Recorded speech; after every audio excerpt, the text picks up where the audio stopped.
Hello, Andrej again, and today's short podcast, let's start with a small surprise. You lift your phone, take a photo, and the result appears cleaner, brighter, and more balanced than the scene seemed in the moment. The camera has not simply captured reality.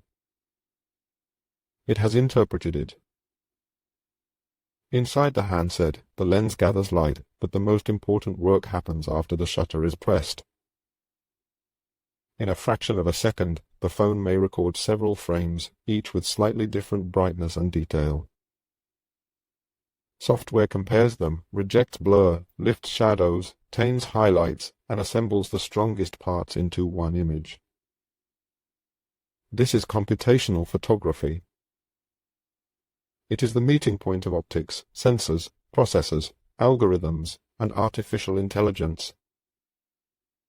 A phone camera is not merely a tiny lens.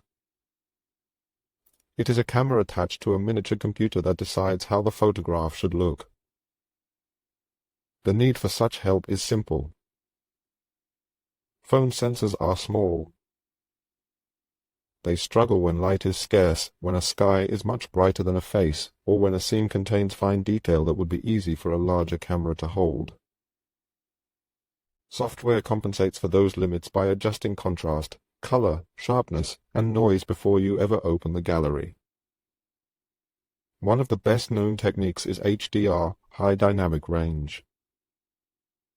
When a window glows behind a person, one exposure may save the face while another saves the sky. The phone blends them together so the clouds remain visible and the subject is not lost in shadow. When it works well, the image feels natural. When it goes too far, everything can look flat and artificial. Night mode is another form of quiet invention. Instead of accepting one dark, grainy frame, the phone gathers several over a few seconds and combines them. That is why it asks you to hold still. It is trying to collect enough usable light to turn an almost invisible scene into something clear. Many phones now use AI to recognize what is in front of the lens.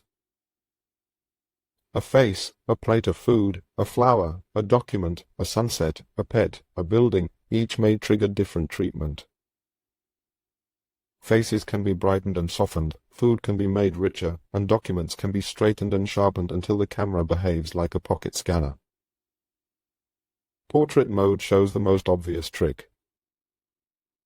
The phone identifies a subject, estimates depth, and digitally blurs the background to imitate the look of a large camera lens.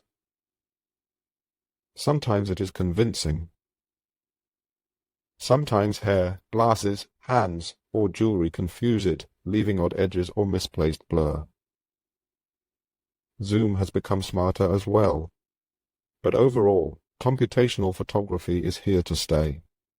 It will never replace artistic photography, but has its own place. Bye for now.